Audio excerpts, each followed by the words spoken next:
Hello दोस्तों, स्वागत है आप सभी का हमारे इस चैनल पर। दोस्तों, मैंने आपको पढ़ाना शुरू किया था प्राचीन भारत का इतिहास। तो अभी तक मैंने एक वीडियो इस पे बनाया था और वहाँ पे मैंने आपको बताया था पुरातात्विक स्रोतों के बारे में। मैंने आपको बताया था इतिहास जानने के या हम कहें प्राचीन इतिहास जानने के बेसिकली दो स्रोत होते हैं। एक होता है पुरातात्विक स्रोत और एक होता है साहित्यिक स्रोत। तो पुरातात्विक स्रोत मैंने आपको बताया था और उसमें मैंने आपको सिक्कों के बारे में बताया था, मोहरों के बारे में बताया था, मंदिरों के बारे में बताया था, इमारतों के बारे में बताया था, अभिलेखों के बारे में बताया था। तो वो सारे पुरातात्विक स्रोत हैं। आज हम लोग बात करेंगे साहित्यिक स्रोतों की, और साहित्यिक स्रोतों में खासकर वेद की बात करेंगे।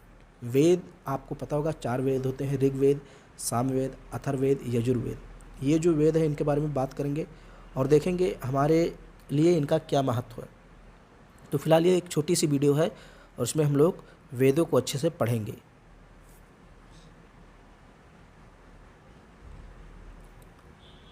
साहित्यिक स्रोत की बात करते हैं। साहित्यिक स्रोत के अंतर्गत हम धार्मिक साहित्य यानी धर्म से संबंधित, जैसे ब्राह्मण धर्म से संबंधित, जैन धर्म से संबंधित, बौद्ध धर्म से संबंधित। लौकिक साहित्य, लौकिक साहित्य मतलब जैसे कुछ ऐतिहासिक ग्रंथ, जैसे जीवनियाँ हो गई, यात्रा विवरण हो गए, ये सब लौकिक साहित्य है। तो साहित्यिक स्रोत से संबंधित साहित्यिक स्रोत के अंतर्गत हम धार्मिक साहित्य और लौकिक साहित्य का अध्ययन करते हैं। धार्मिक साहित्य में ब्राह्मण तथा ब्राह्मणेतर ग्रंथों की चर्चा की जाती है। ब्राह्मण मतलब जो ब्राह्मण धर्म से संबंधित है, जैसे वेद हो गए, उपनिषद, रामायण, महाभारत, पुराण, स्मृति, ये सब ब्राह्मण ग्रंथ है। ब्राह्मणेतर को बोलते हैं जो ब्राह्मण धर्म से संबंधित नहीं है फिर भी वो धार्मिक है। तो जैसे बौद्ध, जैन साहित्य से संबंधित जो भी ग्रंथ है ये ब्राह्मणेतर ग्रंथ है। लौकिक साहित्य में बात करें तो कुछ ऐतिहासिक ग्रंथ जैसे जीवनियाँ, यात्रा वृत्तांत, ये सारी चीज़ें आ जाती हैं।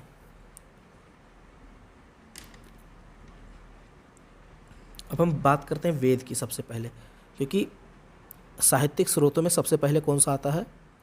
धार्मिक ग्रंथ, और धार्मिक में सबसे पहले ब्राह्मण, और ब्राह्मणों में सबसे पहले वेद की चर्चा हम लोग करेंगे।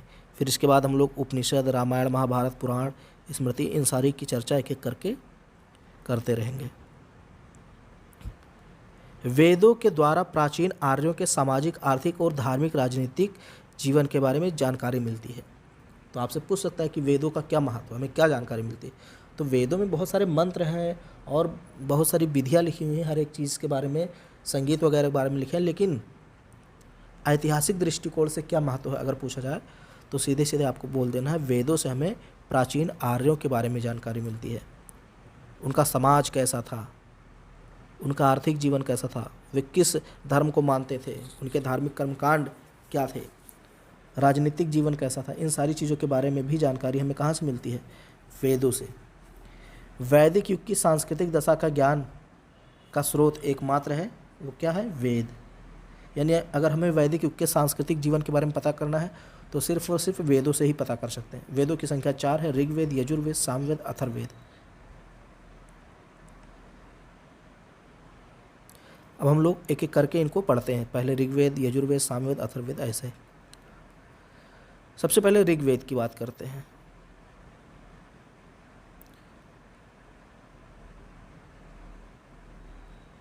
एक मिनट। ऋग्वेद की बात करते हैं। यह सबसे प्राचीन वेद माना जाता है। सबसे प्राचीन वेद कौन सा माना जाता है? ऋग्वेद। इस वेद में कोई नहीं, यहाँ कुल होना चाहिए। इस वेद में 10 मंडल हैं। टोटल कितने मंडल हैं? 10 मंडल। इसको आप भाग भी बोल सकते हैं या अध्याय बोल सकते हैं। तो 10 मंडल हैं और 1028 सूक्त हैं। सूक्त 1028 सूक्त और 10,580 ऋचाएँ हैं। 10,580 ऋचाएँ। इस वेद को पढ़ने वाले ऋषि को होत्री कहते हैं। क्या कहते हैं? होत्री। जो इस मंत्रों को पढ़ता है, सूक्तों को पढ़ता है, ऋचाओं को पढ़ता है, उसको क्या बोलते हैं? होत्री। अब देखिए कुछ इंपॉर्टेंट फैक्ट देखिए यहाँ पे। इसका तीसरा मंडल सूर्य देवता से संबंधित है। सूर्य देवता सविता, सवित देव या सवित्री ऐसे लिखा होता है। तो सूर्य देवता सविता से संबंधित तीसरा मंडल है। चौथा मंडल कृषि से संबंधित है और 7वां मंडल 10 राग युद्ध से संबंधित है। 9वां मंडल सोम देवता से संबंधित है और 10वां मंडल चातुर्वर्ण समाज से संबंधित है। तो इतना आपको याद रखना है। और हाँ, एक चीज़ और देखिए, ऋग्वेद के 2 ब्राह्मण ग्रंथ हैं, ऐतरेय एवं कौशितकी। कौशितकी को हम सांख्यायन भी बोलते हैं। तो ये अक्सर एग्जाम्स में पूछे जाते हैं कि ऐतरेय किस वेद का ब्राह्मण ग्रंथ है। तो ऋग्वेद का। ऋग्वेद के 2 ब्राह्मण ग्रंथ हैं, ऐतरेय और कौशितकी। कौशितकी को सांख्यायन भी बोलते हैं। तो ये इतना आपको ऋग्वेद के बारे में जानकारी रखनी है। सबसे प्राचीन वेद था। और अगर आपसे इसका काल पूछे तो 1500 से लेकर 1000 ईसा पूर्व तक। अब हम लोग यजुर्वेद की बात करते हैं। तो यजुर्वेद की बात करते हैं, इसमें यज्ञों के नियमों एवं विधानों का संकलन है। यानी यज्ञ के समय जो भी मंत्र बोले जाते हैं, जो भी नियम अपनाए जाते हैं, जो भी विधान किए जाते हैं, विधि विधान, उन सभी का वर्णन यजुर्वेद में है। इसे कर्मकांडीय वेद कहते हैं, क्योंकि इसमें कर्मकांड करने की बात की गई है, तो इसीलिए इसको ऐसा नाम भी दिया गया है। इसे पढ़ने वाले ऋषि को अध्वर्यु कहा जाता है। अध्वर्यु। यह गद्य और पद्य दोनों में है। ये जो यजुर्वेद है, ये बात याद रखना, ये गद्य और पद्य दोनों में है। इस वेद के 2 भाग हैं, शुक्ल यजुर्वेद, कृष्ण यजुर्वेद। शुक्ल यजुर्वेद केवल पद्य में है और कृष्ण यजुर्वेद गद्य और पद्य दोनों में है। फिर है कठोपनिषद, ईशोपनिषद, श्वेताश्वरोपनिषद तथा मैत्रायणी उपनिषद। ये यजुर्वेद के उपनिषद हैं। यजुर्वेद का अंतिम अध्याय ईशावास्य उपनिषद है, तो इसको याद रखना। कठोपनिषद, ईशोपनिषद, श्वेताश्वरोपनिषद, मैत्रायणी उपनिषद और ईशावास्य उपनिषद, ये सब किससे संबंधित है? यजुर्वेद से। और यजुर्वेद का अंतिम अध्याय कौन सा है? ईशावास्य उपनिषद। अब बात कर लेते हैं ब्राह्मण ग्रंथों की। तो इसके भी 2 ब्राह्मण ग्रंथ हैं, शतपथ और तैत्तिरीय। शतपथ और तैत्तिरीय यजुर्वेद के 2 ब्राह्मण ग्रंथ हैं। और ऋग्वेद में मैंने क्या बताया था? ऐतरेय और कौशितकी ऋग्वेद के। अब सामवेद की बात करते हैं। सामवेद का संबंध संगीत से है। बेसिकली साम का अर्थ ही होता है संगीत या गान।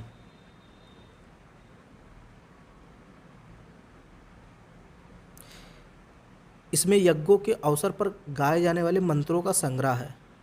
देखिए, यजुर्वेद में था विधि विधान नियम कानून यज्ञ के समय होने वाले। इसमें गाए जाने वाले जो मंत्र होते हैं यज्ञों के समय, उसका वर्णन है। सामवेद के 2 भाग हैं, आर्चिक और गान।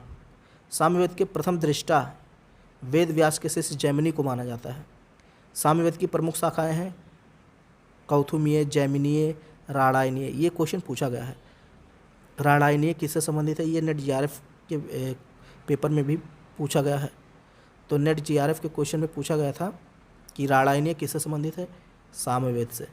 जैमिनीय, कौथुमीय, ये सब आपको याद रखना है। सामवेद में कितनी ऋचाएँ हैं?